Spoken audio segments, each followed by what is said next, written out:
Every state has beautiful places, but a handful operate on a completely different scale, where the landscape does all the work and you find yourself pulling over just to stare at it. This is a ranking of the 10 most beautiful states in America, judged by scenery that stops you in your tracks rather than tourism budgets. Keep one number in your head while we count down. One state on this list has more coastline than the other 49 combined. Not more than any one of them, more than all of them put together. Which state is it? Hold that thought until the very end. Starting the countdown at number 10 is North Carolina, which puts mountains and barrier islands in the same state, close enough to cross between in a day. The Blue Ridge Parkway runs 469 miles along the spine of the Appalachians and costs nothing to drive, with no entrance fee anywhere on it. Linville Falls is the stop worth making, and Grandfather Mountain hangs a mile-high swinging bridge across open air. Run east, and the Outer Banks give you lighthouses and wild horses on a thin strip of sand. Great Smoky Mountains National Park holds down the western border. October is the month when color peaks in waves as you climb. Ice closes Parkway sections in winter, so check the map before committing to a route. Worth it though. This is the drive I sent people on first. Number 9 is New Mexico, trading the Appalachians for something that barely looks like it belongs on this planet. White Sands National Park protects the largest gypsum dune field in the world, roughly 275 square miles of it, so white it reads as snow. Gypsum holds no heat, which is why the sand stays cool underfoot at noon. Bring a plastic sled. Yes, really, and I would not skip that part. Below ground, Carlsbad Caverns opens into chambers that could swallow several football fields, and thousands of bats spill out at dusk through the summer. North of there, Taos gives you high desert and a gorge bridge standing 600 feet above the Rio Grande. Drive the high road to Taos for adobe villages and switchbacks. Spring and fall are the windows, since summer afternoons bake. Land in early October, and the Albuquerque Balloon Fiesta puts hundreds of balloons over the river. Up next at number 8 is Oregon, taking you from desert white to the deepest blue in the country. Crater Lake sits in the caldera of a volcano that tore itself apart 7,700 years ago, and at 1,943 feet, it is the deepest lake in the United States. Nothing feeds it. No rivers, no streams, just rain and snow, which is exactly why the water reads that impossibly saturated blue. The Rim Road gives you 33 miles of overlooks. One visitor on Yelp said it plainly: pictures do not do it justice. Cleetwood Cove is the only trail that touches the water, and it is steep in both directions. Add the Columbia River Gorge and the coast, and you have 3 landscapes stacked in one state. And hold on to that idea of extremes, because a state still to come carries both the highest and the lowest points in the entire country, less than 100 miles apart. In 7th place is Washington, which keeps stacking a volcano and a rainforest and a coastline all within a few hours of each other. Mount Rainier stands over the whole state at 14,411 feet, and by late July, the meadows at Paradise have gone off in wildflowers. Then there is the fact almost nobody expects. North Cascades National Park holds more than 300 glaciers, more than any park in the country outside Alaska. Not Glacier National Park in Montana. This one. Drive the North Cascades Highway for the turquoise at Diablo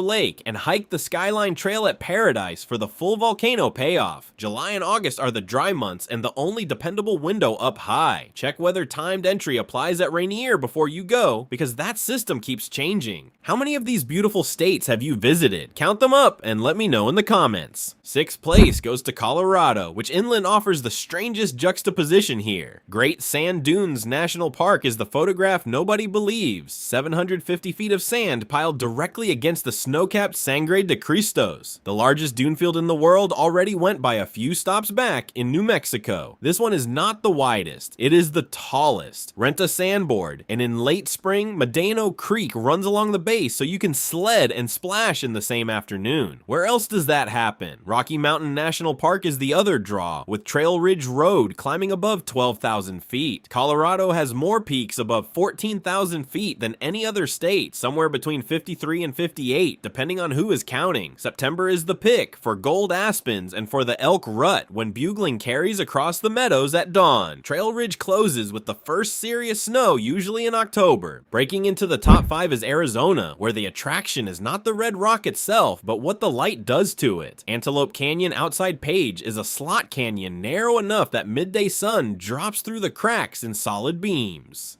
It sits on Navajo Nation land, so a Navajo guide is the only way in. Book the lower canyon if you want room to breathe.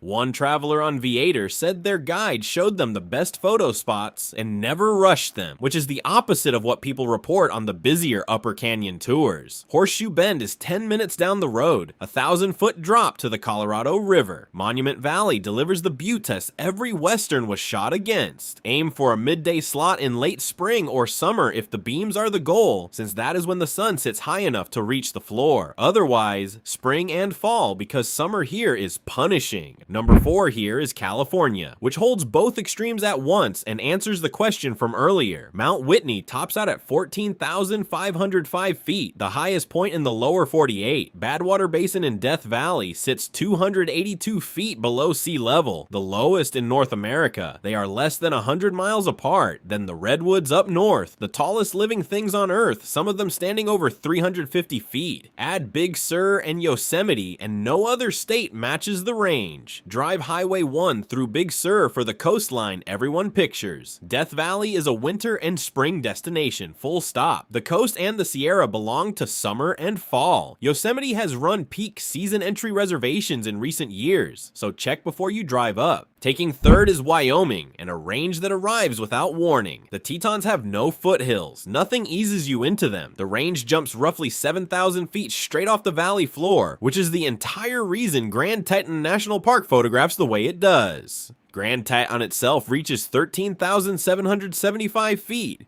Paddle Jenny Lake at dawn, shoot Mormon Row with the old barns sitting small under the peaks, and watch the willows for moose. Teton Park Road and the climb up Signal Mountain give you the range from every angle. Yellowstone sits directly north if you want both in one trip. June through September is the window, and lodging inside either park goes months ahead. The second spot goes to Utah with 5 national parks and not a single week entry among them. Bryce Canyon is the one that undoes people. It holds the largest concentration of hoodoos found anywhere on Earth, thousands of stone spires filling natural amphitheaters. And at sunrise, the whole bowl catches fire. One visitor on TripAdvisor described the sky going brilliant and the hoodoos lighting up as simply breathtaking. Their practical note is worth stealing too. Parking at the top viewpoints is thin, so use the lot below and walk up. Beyond Bryce, you still have Arches, Canyonlands, Capitol Reef, and Zion. Zion runs a canyon shuttle in season, and Angel's Landing now needs a permit through a lottery, so plan that one early. Spring and fall beat the heat, and Bryce sits above 8,000 feet, which keeps it cool and brings snow. And finally, number 1 is Alaska, which is not really competing in the same category as the rest. Denali is the tallest mountain in North America at 20,310 feet, and measured from its own base, it rises higher than Everest does off the Tibetan Plateau. 17 of the 20 tallest peaks in the country are here, along with more than 100,000 glaciers and something close to 3 million lakes. Kenai Fjords will put a calving glacier and a humpback in front of you in the same afternoon, which is my whole argument for the top spot.